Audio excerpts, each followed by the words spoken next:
President of the United States.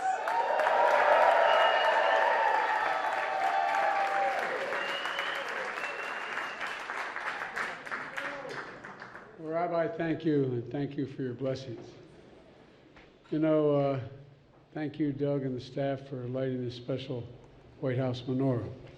As Doug said, that was from a piece of material from one of the beams in the White House. And I thought it's about time we had a permanent menorah here in the White House. And to all of you, this means so much to Jill and me and to Doug and Kamala that you're here. You know, I also want to thank, special thanks to my buddy, standing right here in the front, Chuck Schumer.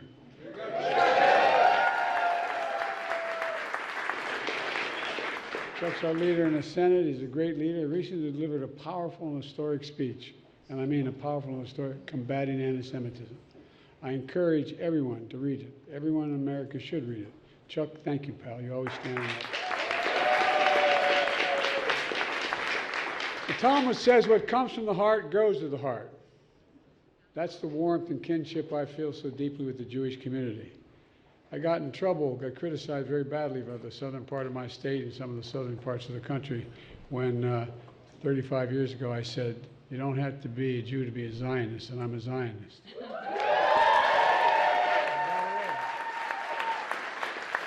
You don't have to be a Jew to be a Zionist. Hanukkah is a timeless story of miracles. Think about it. You know, from the Maccabees defeating one of the history's most powerful empires on an oil lasting 8 days was a miracle all by itself. The flame of faith that endures from tragedy to persecution to survival and to hope. That's what it survives to, survival and hope. But we know this year's Hanukkah is different. It's been 65 years since the deadliest day of the Jewish people since the Holocaust. 65 years. Most of you, and I got to meet with 5 survivors downstairs. That's why we're a little bit late. 5 survivors in each of the camps. I've taken all my children when they turned 14 years of age, my 3 children who lived and my 5 grandchildren. When they're 14 years old, I put them on a plane, I take them to Dachau because I want them to see. I want them to spend the day there and see. You can't pretend you don't know. Silence is complicity. Most of you know someone directly or indirectly, a family, a friend, is stolen from you, or wounded, traumatized, or called up in the reserves in this last attack in Israel. As I said after the attack, my commitment to the safety of the Jewish people and the security of Israel and its right to exist is independent, as an independent Jewish state is unshakable. Folks, were there no Israel, there wouldn't be a Jew in the world who was safe. Were there no Israel. Hold them down too. I make no bones about it. I've had my differences with some Israeli leadership. I've known Bibi for now 51 years.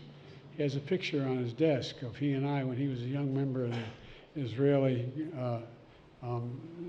service here, foreign service. And I was a 32-year-old senator. And I wrote on the top of it, Bibi, I love you, but I don't agree with a damn thing you had to say. It's about the same today. I love him. But look, it's a tough spot. Tough spot. We continue to provide military assistance to Israel until they get rid of Hamas.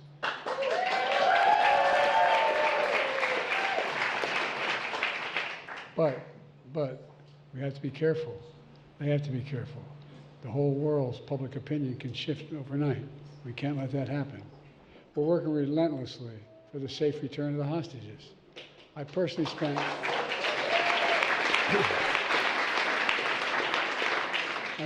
spent countless hours, and I mean it, probably up to 20 hours, with the Qataris and the Egyptians, the Israelis, to secure the freedom of hostages, to get the trucks in, to get the humanitarian aid flowing, to convince them to open the gate, to have El-Sisi make sure he opened the gate into Egypt.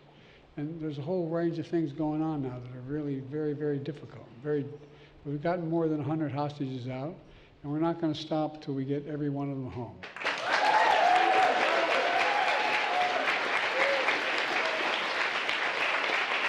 And we'll continue to lead the world in humanitarian assistance to innocent Palestinian civilians. We'll emphasize for our friends, for our Israeli friends, we need to protect civilian life. Then let me be clear. Hamas using rape, sexual violence, and terrorism and torture of Israeli women and girls is appalling and unforgivable. And you should, when I was there, saw some of the photographs. It's beyond comprehension. We all have to condemn such brutality without equivocation, without exception.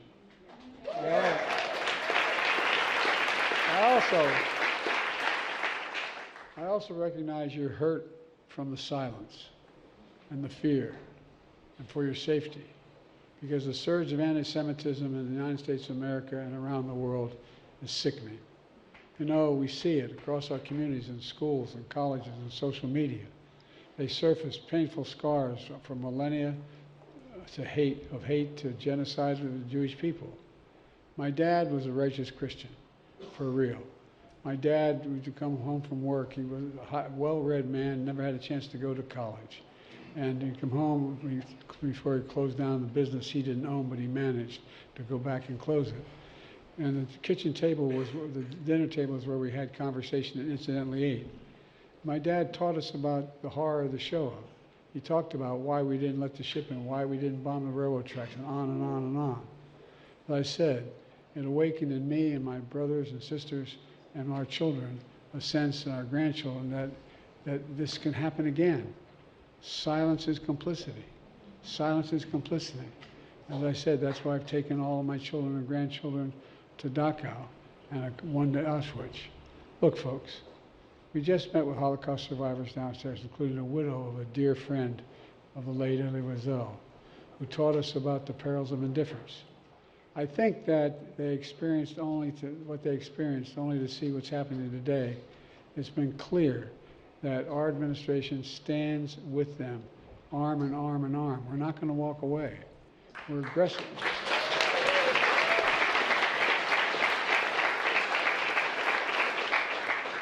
We're addressing and implementing the first ever national strategy to combat anti-Semitism, prosecuting hate crimes, addressing anti-Semitism in schools, increasing security around Jewish centers of life, and more. We're calling upon all Americans to make clear there is no place for hate in America against Jews, Muslims, or anybody else. I just want to thank Jeb Electric, the Holocaust expert and the first American ambassador-level special envoy to monitor and combat anti-Semitism around the world. It matters. You know, in this moment, we must hold to the core values that make us Americans: equality, justice, freedom, dignity, respect. Values that, from the inception of our nation, have shaped the culture, the contributions, and the values of Jewish Americans, including all of you, including nearly 300,000 Jews who peacefully rallied on the National Mall last month with enormous pride, unity, even joy in the face of extraordinary pain. You embody what the late Rabbi Jonathan Sacks said: a people whose capacity for joy cannot be destroyed itself. It cannot destroy itself. It's indestructible. Let me close with this. You know, after October 7th, my father returned to his kibbutz to salvage what he could from his home. What was left was the rubble and ruin. The home, which he had hidden in with his wife and his daughter for 20 hours before being rescued, a home in the same neighborhood where his beloved son was brutally murdered. Unlike the ancient Hanukkah story, buried piles of shattered glass, burned debris, and bullet-riddled walls, he pulled something from the ashes fully intact: a menorah. That's now on display in the foyer of this White House, your house, just outside this room. He gave it to the President of Israel, who lent it to the Ambassador Jack Lew, a symbol of the Jewish people that not only survived, but heal, rebuild, and continue shining their light in the world. A reminder to hold on to the miracle of hope and faith. Because when we do, no night is so dark we can't find light. No night is so dark we can't find light. No one knows that better than the Jewish people. So, ladies and gentlemen, happy Hanukkah, and God bless you all.